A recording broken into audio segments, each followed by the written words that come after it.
ഇനി അടുത്തത് എന്ത് ചെയ്യണമെന്ന് കണ്ണാടി നോക്കി ഞാൻ എന്നോട് തന്നെ ചോദിക്കുകയാണ്. അടുത്ത് എന്താ ചെയ്യേണ്ടതെന്ന് വളരെ വ്യക്തമായിട്ട് എനിക്കറിയാം. പക്ഷെ വെറുതെ നിന്ന് സമയം കളയാം. എന്താല്ലേ? സമയം കളയാതെ ഞാൻ ഓടിപ്പോയിന്ന് മേലെ കഴുകി വന്നു. രാത്രിയായോണ്ട് തലയൊന്നും കഴുകാൻ നിന്നില്ല. എന്തിനാ വഴിയെ പോകുന്ന പനിയൊക്കെ നമ്മൾ വിളിച്ചു വരുത്തുന്നത്? ഇങ്ങനെ ലോങ് ഡേയ്സ് ഒക്കെ വരുമ്പോൾ ഞാൻ തലേന്ന് ഫുഡ് പ്ലാൻ ചെയ്ത് വെക്കാറുണ്ട്. അതെന്തുകൊണ്ടും നല്ലൊരു തീരുമാനമാണെന്ന് എനിക്കിപ്പോൾ തോന്നുന്നുണ്ട്. പോയി വന്ന് ഫുഡ് ഉണ്ടാക്കാനുള്ള ആംബിയർ നമുക്കുണ്ടാവണമെന്നില്ല.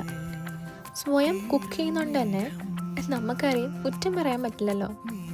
നല്ലതാണേലും മോശമാണേലും കഴിക്കുക തന്നെ. വേറെ ആരും ഇല്ലാത്തതുകൊണ്ട് മൈൻഡിൽ ഞാൻ തന്നെ എന്നെ അപ്രീഷിയേറ്റ് ചെയ്യാണ്. തലേന്ന് ഞാൻ കുറച്ച് വൈറ്റ് റൈസും ചിക്കൻ കറിയാണ് ഉണ്ടാക്കിയത്. ഉണ്ടാക്കി കഴിഞ്ഞപ്പോഴാണ് ബിരിയാണി തന്നെ ഒരാഗ്രഹം വന്നത്. എന്നാൽ ബിരിയാണി ഉണ്ടാക്കാനുള്ള കോൺഫിഡൻസ് ഉണ്ടോ? അതുമില്ല. പക്ഷെ ആഗ്രഹം തോന്നിയാൽ കഴിക്കണമല്ലോ. അതുകൊണ്ട് വേറൊരു പാത്രം എടുത്ത് ഉണ്ടാക്കിയ റൈസും ചിക്കൻ കറിയും എല്ലാം കൂടെ അങ്ങ് മിക്സ് ചെയ്തു.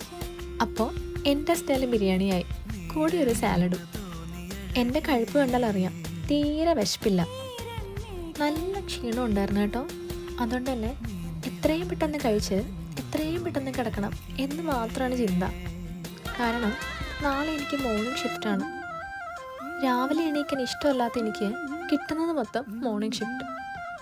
പക്ഷേ രാവിലെ പോകുന്നതുകൊണ്ടുള്ള ആകെ ബെനിഫിറ്റ് എന്ന് പറഞ്ഞാൽ നേരത്തെ നമുക്ക് വീട്ടിൽ വരാം. പോയി വന്നു കഴിഞ്ഞാൽ ഇഷ്ടം പോലെ സമയമുണ്ട്. നമ്മളിവിടെ വെള്ളം വാങ്ങിക്കുകയാണ് കേട്ടോ. നമ്മളിവിടെ വന്ന സമയത്ത് ആദ്യം കെറ്റിലായിരുന്നു, പിന്നെ എപ്പോഴോ അത് ടാപ്പ് വാട്ടറിലേക്ക് പോയി. അതത്ര നല്ലതല്ല എന്നുള്ള റിപ്പോർട്ട്സ് കൂടിക്കൂടി വരുന്നുണ്ട് തന്നെ നമ്മളും അത് ഒഴിവാക്കി. അങ്ങനെ എൻ്റെ വെള്ളം കഴിഞ്ഞു. ഇന്നത്തെ എൻ്റെ പരിപാടിയൊക്കെ കഴിഞ്ഞു. എന്നാ ഞാൻ പോയി ഉറങ്ങട്ടെ കേട്ടാ. എന്തോ വലിയ ബുദ്ധിമുട്ടില്ലാതെ എഴുന്നേക്കാൻ പറ്റി കേട്ടോ. ഇത് ഞാൻ ഷൂട്ട് ചെയ്യുന്നത് നെക്സ്റ്റ് ഡേ മോർണിംഗ് ആണ്. ഇനിയിപ്പോൾ എവിടെയെങ്കിലും പോകണമെന്ന് വെച്ചാൽ തന്നെ, അതിപ്പോൾ ജോലിക്കാണെങ്കിലും പുറത്ത് പോകാനാണെങ്കിലും എന്തിട്ടുകൊണ്ട് പോകണം എന്നുള്ളത് ഉത്തരം കിട്ടാതെ അലയുന്നൊരു ചോദ്യമാണ്. ഞാൻ വർക്ക് ചെയ്യുന്നത് ഒരു ഹെൽത്ത് കെയറിലായതുകൊണ്ട് തന്നെ ഒരു 3-4 ഡ്രസ്സ് അതിനുവേണ്ടി മാത്രം മാറ്റി വെച്ചിട്ടുണ്ട്. അതിലേതേലും ഒന്നേ ഞാൻ ഇട്ടുകൊണ്ട് പോവുള്ളൂ. അതെനിക്ക് വളരെ വ്യക്തമായി അറിയാം. എന്നാലും രാവിലെ എഴുന്നേറ്റ് ഇതെല്ലാം വാരി പുറത്തിട്ട് മൊത്തം ഒരു ഇൻസ്പെക്ഷൻ നടത്തുന്നത് ഒരു രസമല്ലേ? ഇന്ന് വീഡിയോ റെക്കോർഡ് ചെയ്യാൻ വേണ്ടി മാത്രം 10 മിനിറ്റ് നേരത്തെ എഴുന്നേറ്റ ആളാണ് ഞാൻ. അതുകൊണ്ടാണ് സമാധാനത്തിൽ ഇതൊക്കെ ചെയ്യുന്നത്. അല്ലാത്ത പക്ഷം എങ്ങനെയൊന്നും ആയിരിക്കില്ല രാവിലത്തെ അവസ്ഥ. കാര്യങ്ങളൊക്കെ ഷടപടയെന്നായിരിക്കും. ഇവിടെ പൊതുവെ ബ്ലാക്ക് പാൻറ് കമ്പൽസറി ആയതുകൊണ്ട് തന്നെ മണ്ടക്കിട്ടുള്ളതിനെ പറ്റി മാത്രം നമ്മൾ ശ്രദ്ധിച്ചാൽ മതി.